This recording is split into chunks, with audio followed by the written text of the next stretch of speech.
아멘. 제가 이번 주 월요일 날 이제 축구를 이제 하러 가려고 했습니다. 이제 노회에서 좀 몸도 되게 안 좋고 또 사실은 이제 가야 되나 말아야 되나 계속 이렇게 고민하는 찰나였어요. 근데 이제 새벽 기도를 이제 딱 나오려고 근데 차를 가지고 가야 되니까 차를 가지고 딱 갔는데 이 시동이 갑자기 배터리가 나간 겁니다. 유일하게 또 그날 새벽에 차 배터리가 나가서 시동을 걸 수가 없었어요. 계속 차 오고 씨름하고 있으면 안 될 것 같아서 다시 이제 올라왔습니다.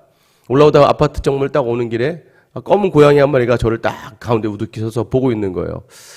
우리가 이제 그런 생각을 하게 되면 어떻게 됩니까? 보통은 오늘은 가면 안 되는 날인가 보구나. 여러분 그런 생각 하시지 않습니까? 보통 오늘 뭔가가 문제가 있을 것 같아. 여러분 이제 우리가 항상 어떤 현상을 맞이하게 되면 바로 그때 우리는 그 이유를 좀 찾아야 됩니다. 원인을 찾아야 되고 그것이 바로 개연성이라고 하죠. 이게 무엇 때문에 그러는가를 알아야 우리의 마음이 좀 편안한 거예요. 여러분 버스가 제대로 도착하지 않습니다. 버스가 제대로 도착하지 않으면 우리는 일반적으로 쉽게 이렇게 생각하죠. 차가 좀 막히나 보다. 버스 출발이 좀 늦었나 보다. 이렇게 생각하지 아직 큰 사고가 나서 지금 못 오고 있다. 이렇게 생각을 하지는 않는다는 거예요. 그러니까 가능한 우리가 생각할 수 있는 것들, 우리가 알고 있는 것들. 그런데 이제 요즘에는 뭐 잘 나와서 휴대폰으로 딱 이렇게 보면은 이제 버스가 어디쯤에 오고 있는지가 보여지기 때문에 한 정거장 사이에서 버스가 너무 오래 걸린다. 그러면 뭐 사고가 났던 아니면 엄청 막히던 이걸 유추해 볼 수가 있는 거죠. 우리가 사람이요 항상 이성적이고 합리적이고 이렇게 살아갈 것 같지만 그 이성과 합리의 그 마지막 그 오류가 뭐냐면 자신이 가지고 있는 지식의 한계를 넘어서는 순간에는 여러분 그 순간에는 어떻게든 답을 찾아야 되기 때문에 우리도 모르게 말도 안 되는 것들을 향해서 생각하고 바라보게 된다는 것이죠. 그래서 똑똑한 사람들, 그래서 굉장히 유능한 사람이라고 생각하는 사람들이 보통 미신을 찾아가고 무당을 찾아가는 이유가 뭐예요? 그 사람들이 굉장히 똑똑하고 굉장히 해박하고 지식이 있음에도 불구하고 여러분 아셔야 돼요. 이 박사라는 그 개념이요. 어떤 박사래 이러면 여러분 굉장히 똑똑할 것 같죠? 그러지 않습니다. 모두가 다 한 분야, 하나. 예를 들면 여러분 박사가 뭐예요? 이 컵에 대해서 박사학위 논문을 썼다고 한다면 박사학위 논문을 쓴 사람들은 뭐예요? 이 컵에 들어가는 성분 한 가지를 가지고 이 성분이 어떻게 만들어졌는지를 연구하는 거죠. 결국 그 컵에 들어간 그 성분 하나, 화학적인 것 부분 하나만 외에 나머지 자연적이고 정치적이고 도덕적이고 모든 기술적인 부분은 아무것도 모르는 거예요. 일전에 한마디 들어보니까 남편이 뭘 하나를 만들어내는데 엄청 오래 걸리는 거예요. 남편이 똑똑하고 책도 많이 읽고 우리 집사님 말씀해 주셨는데 근데 아내가 아무것도 모르지만 그거 그냥 손으로 뚝딱 해버리면 바로 끝나버리는 거죠. 결국에 우리에게 있는 지식의 한계는 우리에게 있어서 우리가 모르는 영역에 대해서 쉽게 결국 그날 아침에 제가 이제 뭐 불렀더니 긴급 출동하신 분이 와서 배터리가 차 산 지 한 4, 5년 됐으면 갈아야 되는 거예요. 원래 이렇게 날씨가 추웠다 더웠다 할 때 이쯤에 배터리가 방전이 많이 되니까 이거 가시면 돼요. 그분 배터리에 대해서 아니까 뭐 그날 갑자기 우연히 그런 게 아니라 자연스럽게 그렇게 된 거고 여러분 또 고양이의 습성을 아는 사람들은 새벽에 뭐 고양이가 뭐 그 앞에 서 있을 수 있는 거고 여러분 거기에 대해서 온전히 알고 있는 사람은 그것을 뭐 이상한 것으로 여기지 않아요. 근데 우리가 알지 못하는 것에 대해서는 우리는 굉장히 불안해하고 힘들어한다는 것이죠. 그러다 보니까 우리 안에 답을 찾아야 우리 마음이 편안하니까 그 답에 대해서 자꾸 미신적인 행위로 찾아보고 이상한 요행으로 찾아보려고 하는 경향이 굉장히 많은 거죠. 근데 특별히 우리에게는 뭐예요? 우리에게 있는 믿음은요. 믿음이 주는 가장 큰 유익이 무엇입니까? 인간의 생사와 복을 주장하시고 모든 역사의 주관자 되시는 정답이신 하나님과 또 우리 인생의 영생이라고 하는 특별한 복을 주신 예수 그리스도를 알아가는 능력이 있게 하는 거예요. 여러분 믿으십니까? 그래서 믿음으로 바라보는 것들이 가장 확실한 정답이 된다는 것이죠.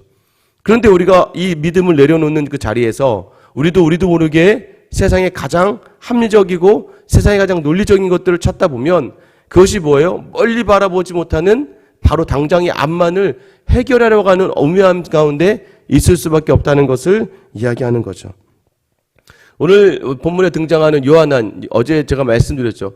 그다랴라고 하는 총독이 세워졌습니다. 이스마엘이라고 하는 사람이 왕족인데 그가 그다랴를 시기하고 또 암몬 왕의 사주를 받아서 이 그다랴를 죽였어요. 그다랴에 속했던 모든 사람을 끌고 도망가고 있었습니다. 암몬으로.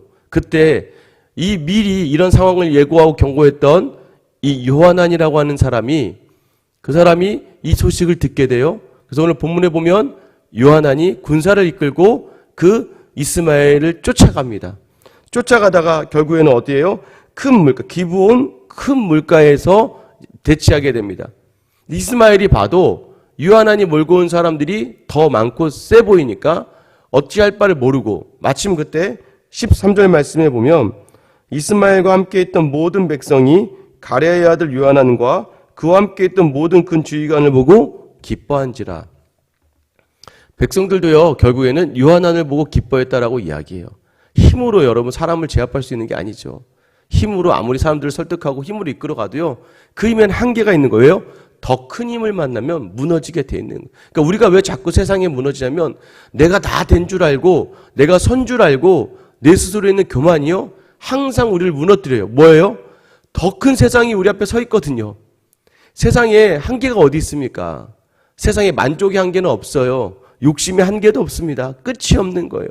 나의 중심으로 살던 내 삶의 모든 자리는요, 결국 나보다 더 큰 힘 앞에서 무너질 수밖에 없는 거예요. 내 안에 손에 10만 원이 있어서 10만 원 가지고 만족하던 사람 앞에서요, 100만 원을 들고 서 있는 사람 앞에서는 10만 원이라는 이름을 가지고 10만 원이 작아 보일 수밖에 없고 내가 실패자로 보일 수밖에 없는 것이 바로 이 세상을 살아가는 우리예요.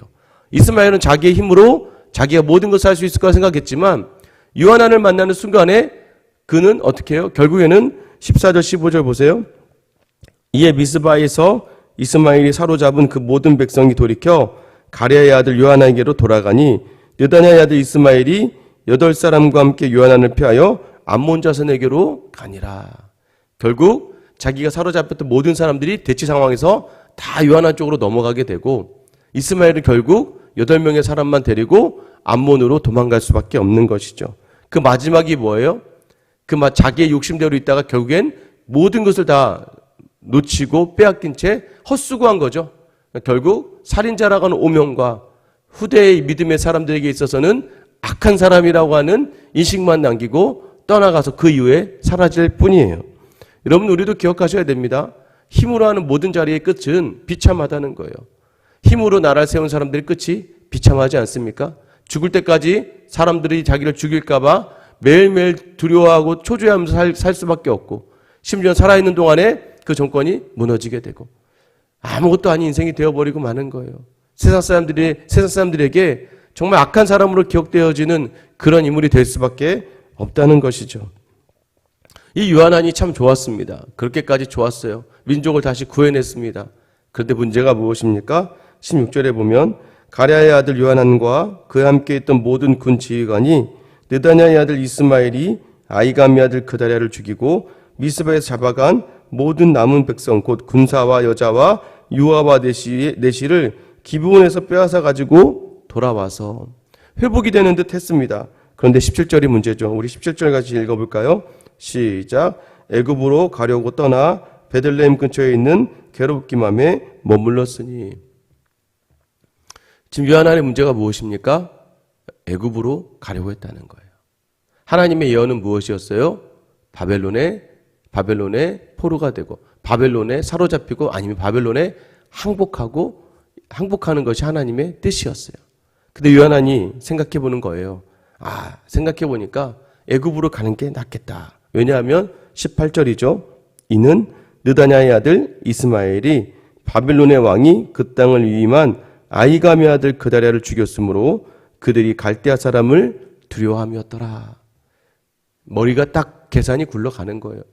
머리를 딱 계산해 보니까 그래, 바벨론이 가만히 있지 않을 거야. 왜냐하면 이스마엘이 바벨론의 왕이 세웠던 그 그다랴를 죽였기 때문에. 그럼 바벨론은 반드시 보복하려고 올 건데 괜히 우리가 아무리 얘기해봤자 우리가 그다랴를 죽인 줄 알고 우리에게 위해를 가할 수 있으니까 애굽으로 도망가야겠다라고 확실하게 생각을 한 거죠. 그 이유가 무엇이었습니까?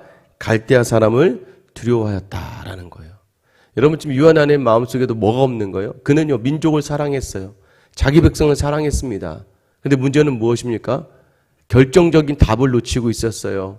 결정적인 방법을 놓치고 있었어요. 그것이 무엇입니까? 하나님이 예레미야를 통해서 주셨던 말씀들, 이미 선지자를 통해 주셨던 말씀들, 그가 유대인이었다면 자라면서 끝까지 그가 익숙하게 들었던 말씀들, 하나님만 의지하고 하나님만 섬기고, 또 하나님 주신 최근의 말씀이 뭐였어요? 바벨론 안에 거하면 하나님이 다시 남은 자를 통하여 회복시켜 주신다는 그 말씀들을 이 요한은 전혀 기억하지 못해요. 왜요? 지금 당장 갈대아가 두려우니까, 지금 당장 내가 너무나 당황스럽고 떨리니까 자기가 지금 생각하기에 가장 빠른 것, 가장 빨리 살 수 있는 방법, 애굽으로 향하는 것을 결정하고 말았다는 거예요. 여러분, 우리가 왜 이렇게 무너지게 됩니까? 현실적인 문제 앞에서요, 우리는 금세 많은 것들을 생각하지 못하고 무너지게 돼 있어요. 당장 바벨론이 눈앞에 보이기 때문이에요. 눈앞에 보이는 문제 앞에서 여러분, 우리는 항상 믿음의 자리는 차치하고 항상 우리의 생각으로, 우리의 머리로, 사람의 방법으로 가장 우리가 논리적이고 합리적인 방법을 찾아낸다는 것이죠. 그것이 무엇이에요? 상대가 가진 것을 보고 내가 가지지 않는 것으로 두려워하고 떠는 거예요. 여러분, 그 두려움의 모든 자리가 잠식하게 되면요, 이제 오늘 당장 피할 길만 보이게 되는 것이죠. 여러분, 그러다 보면 어떻게 됩니까? 그 결과 또한 뻔하게 나타나는 것 아니에요? 여러분, 결국 요한은요, 애굽으로 가기로 지금 답을 정했어요. 여러분, 그 마음속에 뭐가 없는 거예요? 하나님의 말씀도 없고 하늘을 향한 믿음도 없고, 이 모든 일이 누구를 통해 일어났다? 하나님으로 말미암아 일어났다는 것에 대한 인지도 없는 거예요. 우리의 삶도 마찬가지입니다. 믿음이 있다고 이야기하면서요, 당장 우리 앞에 닥쳐진 문제야 어려움과 또 이 두려움 앞에서요, 우리가 하나님을 놓치고 말면요, 우리는 당장 지금 내 앞에 있는 것만을 막 찾게 돼. 그럼 어떻게 되는지 아세요, 여러분? 사람이요 정말 궁색해지고요, 사람이 정말 인색해지고 사람이 냉정해지면서 정말 여유가 없는 삶을 살게 되는 거예요. 하루하루 정말 내가 생각한 그 목적을 달성하기 위해서, 모든 자리도 마찬가지였어요. 그날의 목적은 하나였어요. 나쁜 거 아니에요, 여러분. 자기 백성을 살려내고 자기가 살고 자기와 함께한 삶을 살려내는 방법이었어요. 그 마음과 열정은 있지만 제대로 그들을 이끌지 못했다는, 하나님의 나라에 속한 하나님의 리더가 되기 위해선 하나님의 방법으로 나아가야 된다는 것을 전혀 붙들지 못하고 있었다는 것이죠. 모든 인생의 정답이 하나님이시라는 거예요. 여러분, 자기 스스로 답이 되어 사는 인생, 자기 스스로만 이 두려움 속에서요, 애국을 정하고 나면 더 이상 이제 답이 나오지 않는 거죠. 여러분, 우리는 기억하셔야 됩니다. 믿음이 주는 유익은요, 온전한 정답이신 하나님을 보게 하고 하나님의 뜻에 따라가게 하는 능력이 있다는 거예요. 여러분, 그 능력이 바로 우리 이끌어 나갈 때 우리는 당장 앞에서는 손해보는 것 같고 당장 앞에서는 두려움 가운데 있을 수 있지만, 그러나 그 믿음이 주는 유익은 반드시 우리를 살려낸다는 거예요. 여러분, 믿으십니까? 그 믿음이 반드시 이기고 우리를 승리케 하고 살려낸다는 것을 여러분 기억하세요. 그러니 여러분이 지금 이 자리에 있는 거예요. 주일 설교 때는 이렇게 얘기할 수 있겠습니까? 새 초신자들도 있을 것이고 믿음이 연약한 분들도 있을 것인데, 그러나 새벽에 이 자리에 선 여러분들이라면, 새벽에 TV를 켜고 핸드폰을 열고 말씀을 듣는 성도라면, 여러분, 그런 경험이 있으니까 우리가 이 자리에 있는 거 아니겠습니까? 그래서 우리가 매일 우리를 다독이며 우리 채찍질하며 돌아봐야 될 자리가 뭐예요? 믿음으로 오늘 우리가 살아내고 있는가? 또 혹여나 믿음을 놓치고 두려움 때문에 당장 세상의 것 쫓아가고 있지 않은가? 가족을 사랑해요. 자기 가족을 사랑하지 않는 부모가 사랑하지 않는 부모가 어디 있겠습니까? 다 자기 자녀 사랑하고 남편과 아내 사랑하고 형제 사랑해서 다 잘 되길 바라죠. 근데 중요한 건 뭐예요? 제대로 사랑하고 옳은 방법으로 사랑해야 되는데 자꾸 내 지식으로. 여러분이 얼마나 똑똑하다고요. 제가 얘기했잖아요. 박사라고 해봤자 이 물질 하나 외에는 아무것도 모른다니까요. 그러면 유일하게 모든 인생의 정답이 되시는 하나님께 여쭤보고 하나님이 오시는 방법에 설 때에 그 모든 길이 온전한 평탄으로, 지금 당장 오늘 아침에 그 문제를 해결하려고 내 인간적인 방법이 아니라 길게 넓게 보고 앞을 보고 준비할 수 있는 해안이, 그 지혜가 바로 예수 그리스도예요. 여러분, 믿으시죠? 이 예수 그리스도를 온전히 바라보면서 나아간 하루, 여러분, 두려움의 자리가 옵니까? 예수를 묵상하세요. 당황스러운 자리가 다가옵니까? 떨림의 자리로 근심이 있습니까? 예수 그리스도의 십자가를 묵상해 보세요.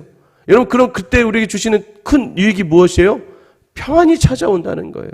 오늘도 여전히 여러분 앞에 두려움이 있겠죠. 근심이 있고 염려가 있겠죠. 왜요? 내가 사랑하는 것들, 내가 좋아하는 것들이 더 잘되고 또 내가 사랑하는 자녀들이 잘되고 내 가족이 잘되고 내가 속한 모든 곳들이 잘되길 바라는 그 마음 가운데 있다면 오늘도 여전히 인간의 생사화복과 역사를 주관하시는 진정한 논리와 합리를 이기시고 승리하신, 세상을 이기신 그 믿음으로 승리하신 예수 그리스도를 본받아서 오늘 여러분의 삶의 모든 자리에 있는 어려움들과 당황함과 두려움을 그 믿음으로 이겨내며 오늘 하루도 여전히 믿음의 자리에 서서 담대하게 나아가는 귀한 하루를 살아갈 수 있기를 예수님의 이름으로 축원합니다.